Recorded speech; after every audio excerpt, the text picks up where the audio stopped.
The old music box was the only thing Elara inherited from her reclusive grandmother. It was crafted from dark, polished wood, inlaid with mother-of-pearl that swirled into patterns that seemed to shift if you stared too long. It was beautiful, but it made the air around it feel cold. It never played a tune for Elara. No matter how many times she wound the tiny brass key, the mechanism remained stubbornly silent.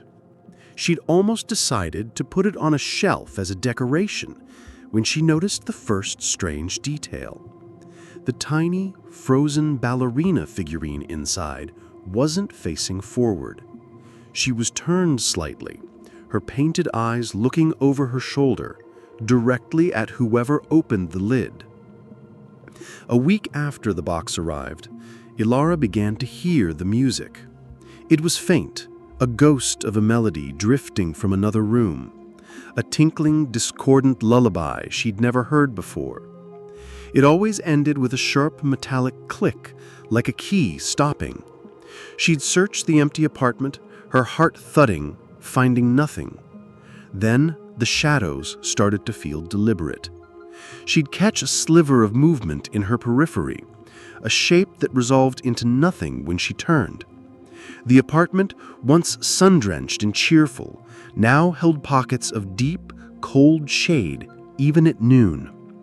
The cold spot around the music box began to spread, a permanent winter chill that clung to her skin. One night, the dream came. She was in a dark, endless ballroom. The only light came from the open music box, resting on a pedestal.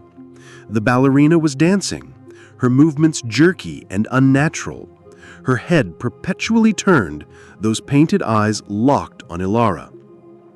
The discordant lullaby played, growing louder and louder until it was a physical pressure in her skull. She woke up gasping, the melody echoing in the silent room. Terrified, she decided to get rid of it.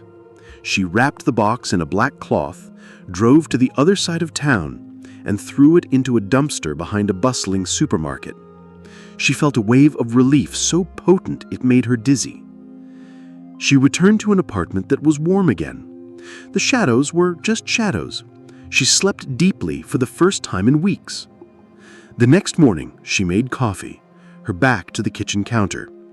As she poured the cream, she heard it behind her, the soft, precise sound of a tiny brass key being wound. She froze, the carton slipping from her numb fingers. Then the music began to play, clear, loud, and perfectly in tune. The familiar, chilling lullaby filled her sunlit kitchen.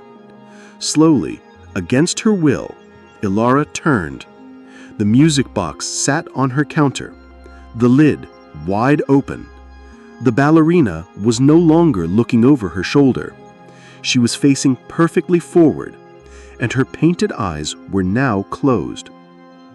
But from within the box, a new sound emerged, soft and wet and rhythmic, the sound of something breathing.